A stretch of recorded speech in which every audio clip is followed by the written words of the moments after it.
Caros irmãos e irmãs, estamos mais uma vez aqui no nosso programa Jubileu da Esperança. Eu sou o Padre Jorge Ricardo Valois e nós estamos nesse programa estudando, refletindo, meditando sobre as 4 principais constituições do Concílio Vaticano II. Nessa última série de programas estamos na Constituição sobre a Liturgia, Sacrosancto Concílio, e hoje estamos na parte 2 do nosso programa sobre os tempos fortes do ano litúrgico. E temos a alegria de contar mais uma vez com a presença da irmã Maria José Nogueira, que é religiosa do Instituto das Irmãs Franciscanas Marianas Missionárias. Tudo bem, irmã? Tudo bem, boa tarde ou bom dia. Tanto faz. Boa tarde a todos. Mais uma vez estamos aqui e vamos prosseguir com esse momento formativo, não só para as pessoas, mas para nós também. É um momento de aprofundamento do tempo litúrgico. Com certeza. Nós, na primeira parte desse tema, falamos sobre os tempos do Quaresma e Páscoa. E hoje nós vamos falar sobre o Advento e Natal, começando pelo Advento. O Advento, qual o objetivo, na realidade, do Advento, irmã, desse tempo do Advento? É nos colocar na expectativa de acolhermos o mistério da encarnação, né? Na expectativa, na esperança, na vigilância. A própria palavra advento significa isso, né? Aquele que advém, que há de vir. E o advento também tem essa dupla dimensão. A primeira é essa, né? Que é o mistério da encarnação, o Natal do Senhor, mas também a gente não pode esquecer a volta de Jesus, a segunda vinda de Jesus, né? Então se celebra tanto a primeira quanto a segunda vinda. Exato. Tanto é que na primeira parte do advento, os 2 primeiros domingos, a igreja foca mais na segunda vinda de Jesus, né? Como se usa a expressão na escatologia, na parousia, ou seja, no final dos tempos, quando ele vier, como nós professamos no credo, para julgar os vivos e os mortos. Mas essa vinda de Jesus, irmã, a gente vê por aí tão anunciado como uma catástrofe, impondo medo às pessoas. Qual é a atitude do cristão maduro diante dessa volta de Jesus? Devemos ter medo da volta de Jesus? Eu vejo dessa forma. Se nós vivermos o nosso cotidiano, né, com serenidade, acolhendo o mistério de Deus na própria vida, os imprevistos, de uma forma tranquila, não precisa criar medo. Esse medo, para mim, o medo é em decorrência dos nossos atos impensados, o nosso distanciamento de Deus, distanciamento, né? De Deus, de posturas anticristãs. Então pode criar um certo medo, um pavor daquilo que pode vir a nós no futuro. Mas se a gente vai vivendo no cotidiano, tentando acolher o plano de Deus, a vontade de Deus sobre a nossa vida, não tem por que ter medo. Eu, pelo menos, não tenho esse medo, né? Não claro, esse medo. A liturgia da igreja, quando nós rezamos em cada missa, aguardando a feliz esperança e a vinda do nosso Salvador Jesus Cristo. Então é uma feliz esperança, não é uma esperança com medo, não é uma triste esperança. Eu vejo assim que, pelo menos que esse medo está muito associado a uma formação de temor que a gente tinha no passado. Por exemplo, na minha infância, era aquela coisa de Deus, aquele olho de Deus que fica vendo tudo e julgando tudo, né? Então, depois a gente vai redescobrindo que o Deus é misericórdia, é amor, é bondade. Não é aquele Deus que nos amedronta. Exato. Então, essa concepção de Deus na própria vida, a gente vai construindo à medida que a gente vai vivendo. É o olho amoroso de Deus. Não aquele olho, né? Claro que Deus também é justiça, né? Como diz Santo Agostinho, nós estamos vivendo o tempo da misericórdia de Deus, mas chegará o tempo da justiça. Mas a nossa relação com Deus não deve ser uma relação de patrão, né? Temerosos, né? Como diz o apóstolo João, onde há o temor, não há o pleno amor. Mas essa relação de amor de um Deus, do olhar de Deus que vigia por nós, que vela por nós, né? O olhar providencial, que cuida. Né? Exatamente. Então tudo isso nós celebramos no tempo do Advento, né? Essa expectativa da vinda do Senhor, que nós também fazemos essa prece em cada celebração, quando dizemos, vinde Senhor Jesus, né? Muito bem, então nós temos a primeira parte do tempo do Advento, as 2 primeiras semanas, sobre essa volta de Jesus, essa dimensão da escatologia, e depois finalmente entramos no que chamamos de preparação próxima para o Natal, não é isso? Sim. E aí é o tempo que nós rezamos aquelas antífonas do Ó, na liturgia das horas, né? De 17 a 23 de dezembro. Qual é o sentido? Tem até a paróquia aqui na Arquidiocese, em Paripe, Nossa Senhora do Ó. Essa ideia do Ó, por que Ó, irmã? Ó, filho de Davi. Exato. É uma exclamação. É uma exclamação, uma forma exatamente. Assim de dizer, ó, né? De espanto diante de um Deus que se faz carne, né? Diante de um Deus que se faz ali presença, de um Deus que virá. Então esse ó é nesse sentido, né? Eu percebo assim, que é uma forma assim, de admiração, de exultação diante do mistério. E Nossa Senhora... Está chegando a Exato. Nossa Senhora, por isso que ela é também Nossa Senhora do Ó, porque ela própria experimentou isso na sua vida. Experimentou na sua própria carne o Filho de Deus nascer do seu seio, né? Então, por isso essa ideia das antífonas do Ó. Mas uma outra palavra que agora eu me lembrei para retratar bem o tempo do Advento é essa palavra vigilância e espera. Então, como é que a gente pode entender a vigilância? O que é essa vigilância? Na Bíblia, Jesus fala, vigiai e orai, né? Porque não sabeis o dia e nem a hora. Então, como entender melhor essa vigilância? Eu percebo assim, não é uma vigilância de medo, de temor, mas é uma vigilância de atenção ao mistério de Deus que está chegando a nós. De estar, por exemplo, aos sinais dos tempos, aos sinais do dia a dia, dos acontecimentos que vão nos chegando. Seria ao meu ver, seria dessa forma, assim, dessa vigilância e essa espera do mistério que vai acontecendo no meu dia a dia. Não ficar esperando, tal dia vai acontecer. Não. Ficar naquela expectativa, mas uma expectativa assim, serena. Exato, acolher o mistério. Não é viver a vida no piloto automático, né? Deixa a vida me levar, a vida leva eu. Mas ter essa vigilância, ter essa atenção espiritual, né? Esse discernimento a respeito da minha vida, da história. Será que eu estou vivendo a minha vida de acordo com a vontade de Deus? Ou estou distraído, estou atento, estou distante de Deus?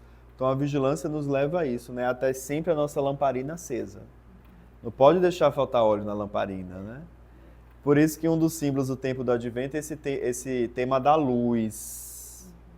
Que de fato Cristo é essa luz, né? Nós vamos escutar na primeira leitura da vigília do Natal, o povo que andava nas trevas viu uma grande luz. E Jesus mesmo se coloca como essa luz. Por isso que um dos símbolos do tempo do Advento é a coroa do Advento. Então a senhora pode contar um pouco para nós, assim, da história da coroa do Advento. Sabe que a gente começou na Alemanha e depois eles foram fazendo, né, fazia uma espécie de guirlanda. A princípio eram 24 velas, né, que antecediam o Natal e depois, com o passar do tempo, foram reduzidos a 4 velas. Tem um significado aí, porque que passou de 24 para... E é interessante que começou em ambiente protestante, né? Só depois da Primeira Guerra Mundial é que se difundiu mais em ambiente católico. Então, o primeiro tema da coroa do Advento é o tema da luz, né? Aí eram 24 velas, como a senhora falou, porque eram os 24 dias de dezembro. Para celebrar o Natal no 25º dia de dezembro. E depois reduziu para 4 por causa dos 4 domingos do Advento. Então, a primeira vela, com 4 velas já. A primeira vela é a vela do profeta. Quais são os 2 grandes profetas do tempo do Advento? A gente tem Isaías e o profeta João Batista. Que antecede, né? Porque o tempo do Advento é muito presente a figura de Isaías, não é isso? Muito. Praticamente na liturgia diária do Advento é só Isaías, falando de quê? Dos tempos messiânicos, né? Eu me lembro daquela passagem de Isaías que fala, que a gente já lê já próximo ali da celebração do Natal, falando que no tempo messiânico o lobo morará com o cordeiro, né? A pantera se deterá ao lado do cabrito, o leão e o novilho viverão juntos. Quer dizer, uma harmonia que vai acontecendo, né? Exatamente, Mesmo diante das diversidades, das diferenças. Né? Essa é a expectativa de Isaías, né? O anúncio dos tempos messiânicos. Então são profecias carregadas de esperança.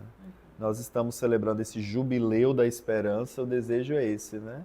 Nos encher de esperança, e ter um tempo do advento, esse tempo para que a gente se encha de esperança que o Messias está próximo. O Messias está vindo. E qual é o outro profeta? A gente tem Isaías e o profeta João Batista, né? Por que Jesus chamou João Batista o maior de todos os profetas?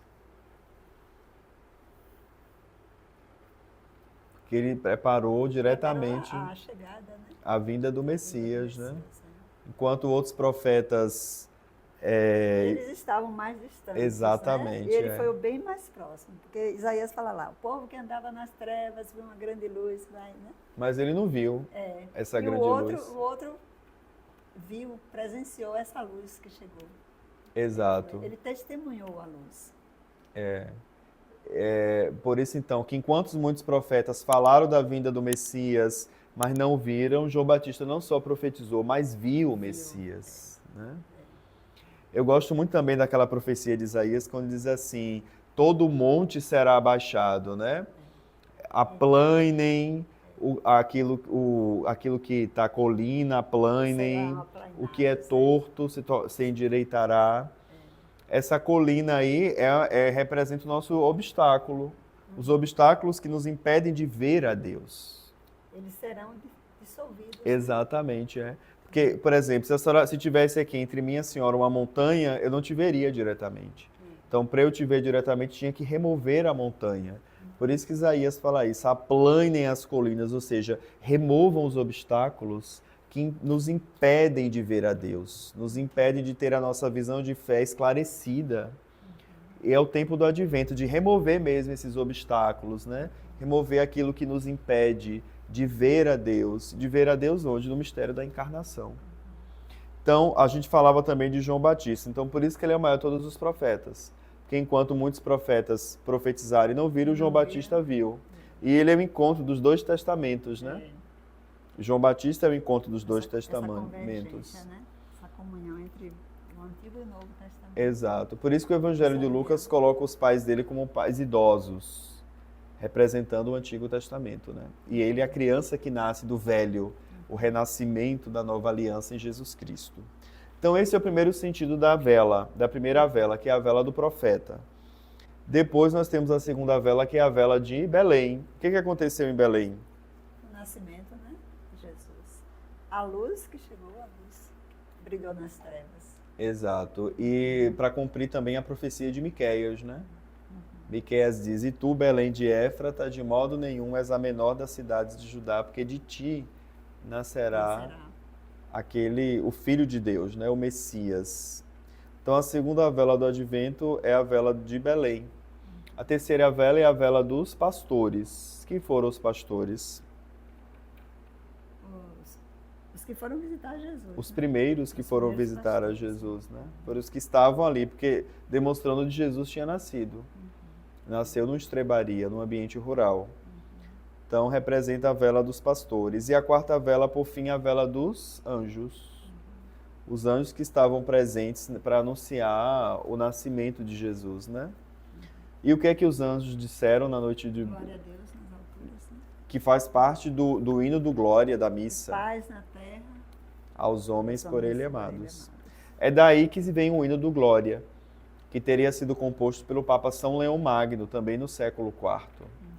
E ele foi um Papa que tinha grande amor por esse mistério da encarnação do Senhor, deixou muitas homilias sobre a natividade de Jesus, e ele que compôs esse hino do Glória. Por isso ele começa esse hino do Glória com aquela invocação dos anjos, né? Com aquele louvor dos anjos na noite do nascimento de Jesus. Então, aí a gente vai encerrando o tempo do advento, né? Vai chegando o Natal. Vai chegando o Natal. E a gente abre o tempo do Natal com a missa da vigília do Natal, né? O que a senhora, na tua experiência, assim, dessa vigília, da ceia, a senhora pode destacar, assim, de mais bonito, de mais marcante na tua vida espiritual? A vigília do Natal,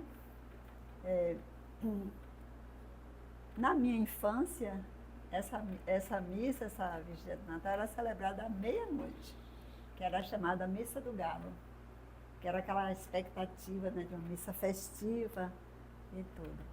Depois, no decorrer do tempo, ela foi se tornando assim a abertura de um novo tempo, né? Que é o tempo do Natal, aquela missa festiva, alegre, a noite feliz, o presépio, tudo isso, né, que era o cenário que mudava, né, do advento para o Natal, era uma coisa muito bonita, muito alegre, o presépio ao vivo. Então era uma dinâmica, uma festa assim muito bonita, muito envolvente.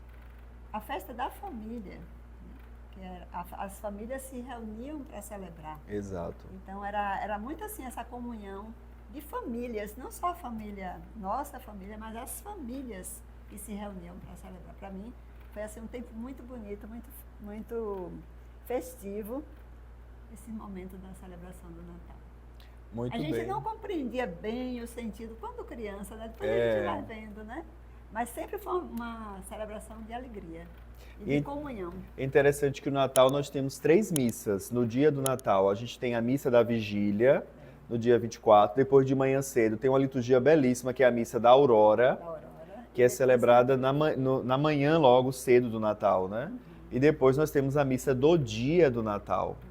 Então são 3 missas, 3 liturgias diferentes. Você vê que é a riqueza da palavra de Deus. Ano passado eu tive a graça de celebrar essas 3 missas, 3 homilias diferentes em menos de 24 horas. Bendito seja Deus, né? Mas você vê isso, a riqueza que é a palavra, né? E a riqueza que tem a liturgia. Então, nós sabemos que não é que Jesus nasceu no dia 25 de dezembro, né?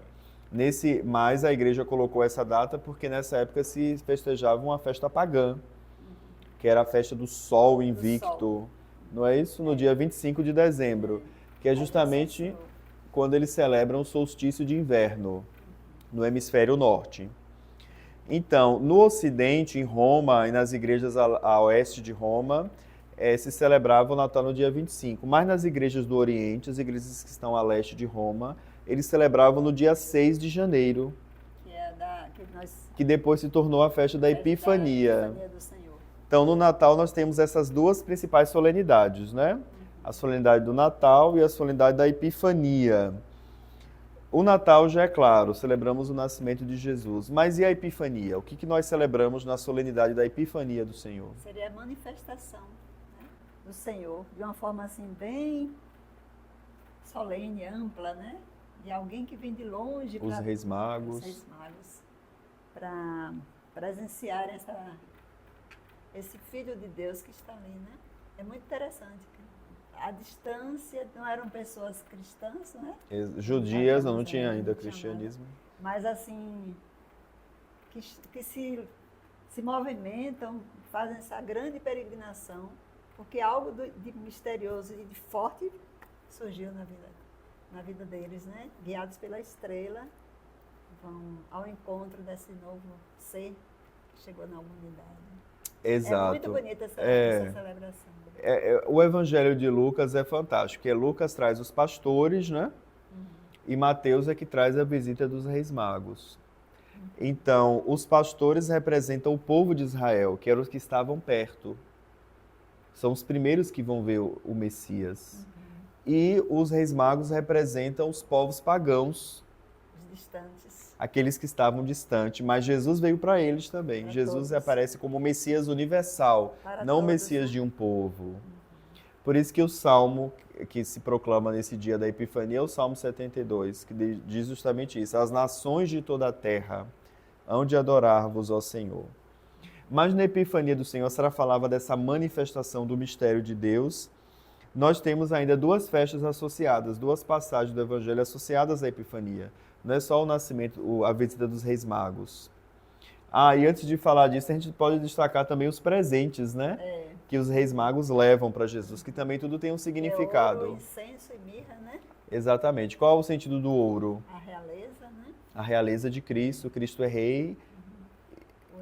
O incenso. Seria o sacerdócio. A divindade de Jesus. E a mirra, o sofrimento, né? A paixão de Cristo. Exatamente.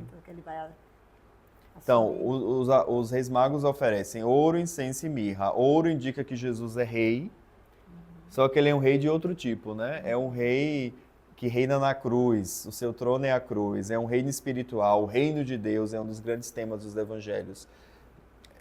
Oferece incenso para Deus, porque no judaísmo se oferecia incenso a Deus e também muitas outras religiões, né?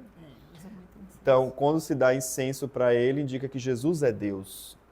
E se dá mirra, porque no momento em que alguém morria, o corpo era embalsamado com mirra, que era uma espécie de perfume, então indicando já ali a sepultura de Jesus. Mas, como eu dizia, o mistério da Epifania também está ligado à festa do batismo de Jesus, que inclusive é uma das festas que aparece no tempo do Natal, encerrando o tempo do Natal, e as bodas de Caná, que é o momento em que se manifesta o Cristo, o primeiro sinal que Jesus realiza no exercício do seu ministério público, que inclusive é o evangelho que sempre aparece no segundo domingo do tempo comum, logo ali para começar o tempo comum e no finalzinho já, né, terminando o tempo do Natal. Então, tudo isso são formas de manifestação de Jesus, porque no batismo Jesus também se manifesta como Filho de Deus, né? O Filho bem amado, né? O Filho bem amado, a voz do Pai, a pomba, que é sinal do Espírito Santo, né? Então, tudo isso são as graças que nós vamos celebrando no tempo do Natal. Mas nós temos ainda duas solenidades dentro do Natal, fora Natal e Epifania, né? Nós temos a solenidade da Sagrada Família, e a outra Santa Maria, Mãe de Deus. Qual é o sentido de celebrarmos a Sagrada Família? Sagrada Família de Nazaré. Né? Isso. Sagrada Família mesmo. Que Jesus quis nascer numa família. Numa família, né?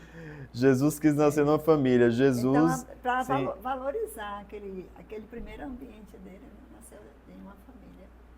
E também para nós, né, pessoas assim, a família se constitui um grande valor. Né? Exatamente. Na vida cristã, na vida. Muito bem. Se constitui um grande valor. E a solenidade de Santa Maria, Mãe de Deus? É aquela... 1º de janeiro, né? 1º de janeiro. Dentro da oitava do Natal. Porque o Natal também tem uma oitava, né, irmã? Oitava. Que são 8 dias, celebramos como se fosse um único dia, né? E nós temos a solenidade de Santa Maria, Mãe de Deus, então, no dia 1º de janeiro. Que seria, assim, a exaltação da Mãe de Deus que trouxe Jesus, né? Que é um dia muito importante, eu acho. Né? Sim. Pois é, então são essas as solenidades principais do tempo do Natal, né? Agora é interessante a gente considerar o Natal sempre numa perspectiva pascal, porque o Natal sempre nos aponta para a Páscoa, né? Por exemplo, na tradição da igreja, na tradição viva da igreja, quando se fala de alguns aspectos do nascimento de Jesus, já se acentuava essa dimensão da Páscoa do Senhor. Os panos em que Jesus foi enrolado, por exemplo, já eram sinal da sua sepultura, né? Que ele foi enrolado com panos, é isso que o Evangelho diz, né? Então ele nasceu, foi enrolado em panos, envolto em panos. Na morte também. Na morte também. Então, é muito interessante essa simbologia, sim, né? Quando a gente vai fazendo essa... Exatamente, essas associações, né? De ver que o mistério do Natal está muito ligado ao mistério da Páscoa, né? Na verdade, eu acho que nada está desvinculado. É algo muito assim, tudo assim vai se harmonizando de uma forma que uma vai dependendo da outra, né? Exato, é porque muitas vezes a gente tende a olhar o Natal como uma coisa muito infantil, né? E não é. Uma celebração muito infantil, e não é esse o sentido do Natal. Colocamos outras coisas no lugar, Papai Noel, árvore de Natal, essas coisas que querem tomar o lugar do mistério central, que é celebrar a encarnação de Jesus, né? Por isso que São Leão Magno diz que o Natal da cabeça é também o Natal do corpo.